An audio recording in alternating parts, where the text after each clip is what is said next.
Well, hello again there, listeners. Nice to have you back, or hopefully you're going to listen to some more of what I need to say or want to say. I know that the last one, if you listened, I was talking about the endemic birds to South Africa. And what I mean there is I'm not including Lesotho or Swaziland, which is basically surrounded by South Africa. And if I included birds that were endemic or near endemic to South Africa, then I'd include those. It'll be a lot more. But I purely just want to look at the birds endemic to South Africa alone. And as I said, there's only 19 of these. Last week we spoke about 4 of them which are endangered, which is quite sad. But that's the state of the matter at the moment. And so I'm going to try and see how far we can get today. I'm going to possibly look at another 4, but we'll see how we go. I know that last time we spoke about 2 of the lochs, Butters and Rudlock, which were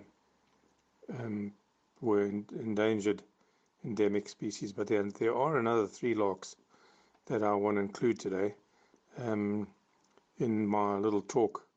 And I think what I'll do is talk about the first one, which is the Agulhas long-billed loch, which can only be found in the areas around the Agulhas Plain, if you know where it is, somewhere down near Mossel Bay, that area, Tulbach, but can only be found in that area. So, if you're really looking for mark off one of these birds, you'll know exactly where to go and find them.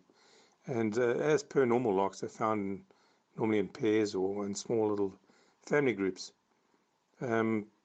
These lochs, like most lochs, they tend to these ones definitely will be on a post nearby, singing away.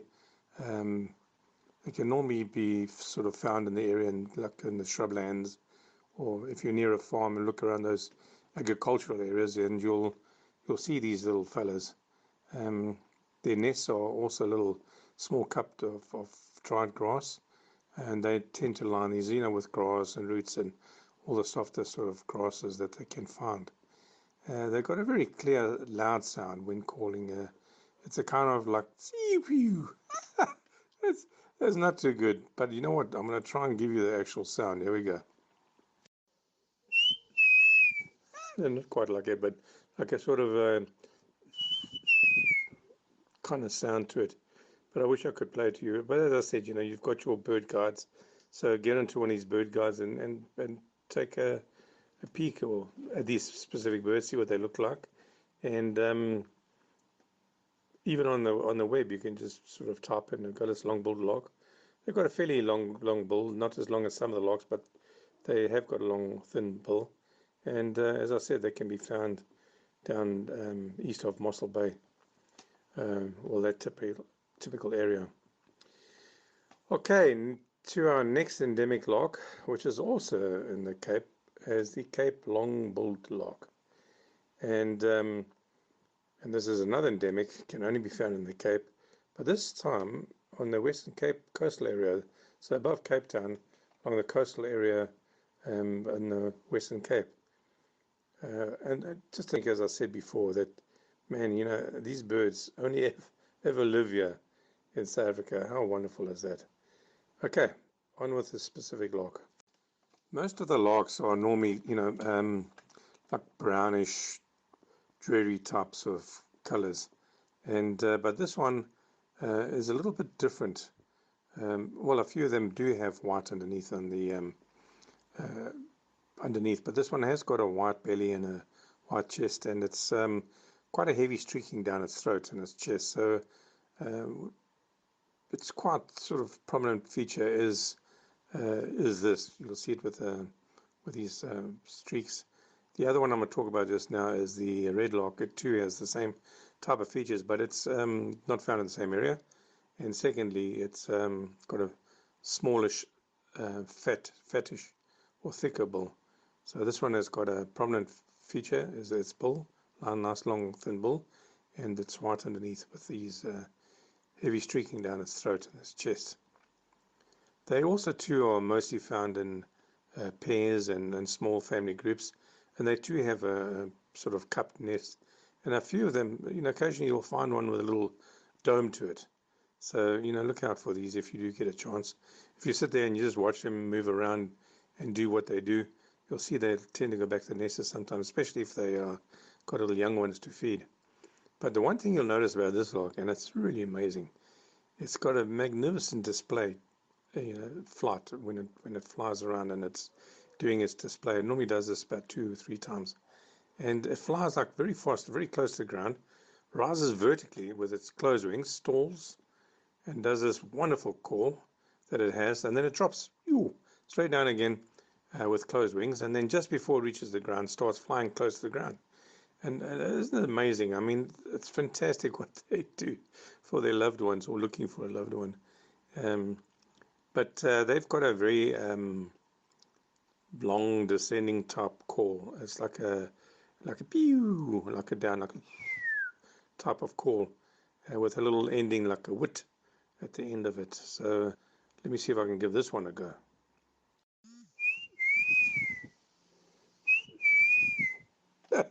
That's about the best I'm going to do for you at the moment, but that's about it. So that's for that lark. So the next endemic lark is the red lark, and it, as I said before, like the Cape-billed longlark, it's also has white underparts and heavily streaked chest, but it's got a very short, thick bill, so that you can, other than the obvious that they won't be in the same areas, but it's got a the Cape long-billed lark. It's got a long, thinner bill, but this one's a much short, thick bill.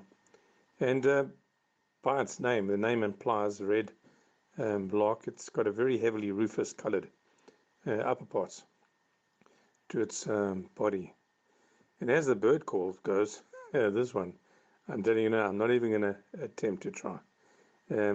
But go to one of the other bird guides, as I've mentioned, Cecil or Roberts, one of those, or even on the web. Type in the bird's name, listen to what it sounds, and have a look at it. And this one normally only calls when it's doing its aerial display flight, and it starts calling around there. This one, in fact, is regarded as vulnerable, and normally makes little cup dome nests under the grass tuft, around the sand dunes, etc. But it can only be found in the Northern Cape. This specific lark and sort of hangs around the red sand dunes and sandy plains. But it can normally be seen when it's walking around and digging away and using its thick bill to sort of digging away for food. And you'll see it running around, hopping around, trying to find food, and also from little bush to bush. It eats its caterpillars and all little insects. Right, we can leave the larks now and move on to one of our other endemic birds, the Cape bulbul. And I have to say there's quite a few bulbuls around in South Africa, but this one is the only one that's actually truly endemic to South Africa and the South African border. It can be found in the Western Cape only, and it looks like most of the other bulbuls that we have down in South Africa, they've got like a dark brown body with a slightly raised crest, as with the others, and they also have the whitish lower belly with like a yellow like vent, quite a sort of brightish yellow vent. If you see it hopping around the bush, you'll see the little yellow vent underneath, under at the back.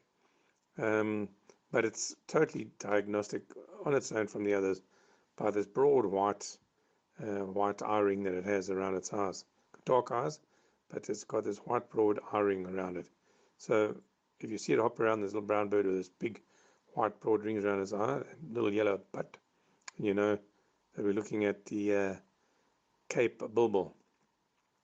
And as all bulbuls, they're fairly common, and it can be seen in most areas, especially in suburban gardens.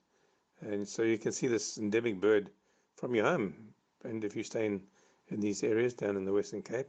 So that is something you can actually, next time you look out and you look at these birds you see quite often, and you can actually look and say, oh, local is lekker. That's the bird that can't be found anywhere else. So there you go. Normally can see it on its own. You'll see it on its own, or it's in pairs.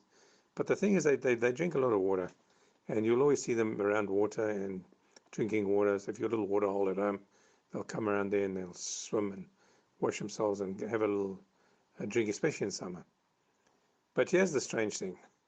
These bulbuls, the nests are normally made only by the female and hardly ever assisted by the male. So, go girl power, that's what we say. But these nests are normally made with twigs, kind of like untidy, but they're very sturdy. And they line it inside with grass or spider webs, or even paper. Sometimes I've seen paper or feathers, and they lay around about 2 to 5 eggs. But again, the female does all the work during incubation.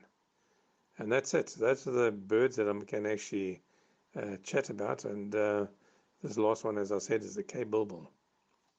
Well, folks, there's a few more birds and endemic birds that I will talk about, and there's a few more that I've just spoken about. So at least now we've got 8 done, and I hope you enjoy hearing these little talks about our local lekker birds from South Africa only.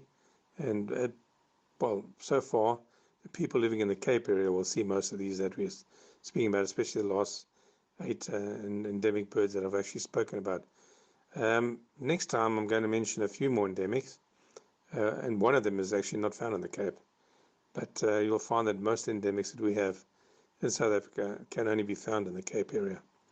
But remember, as I said before, I'm only discussing endemics to South Africa, so that doesn't include the areas surrounded by South Africa, like Swaziland or Lesotho, because that would definitely increase our lists of endemic birds to Southern Africa, but not to South Africa. So we have near-endemics as well that live around those areas. But yeah, that's all I have for you for this time around. And until the next time I hear from you guys, or not hear from you guys, geez, I'm getting old. The next time you hear from me, it's from Big Al. Cheers.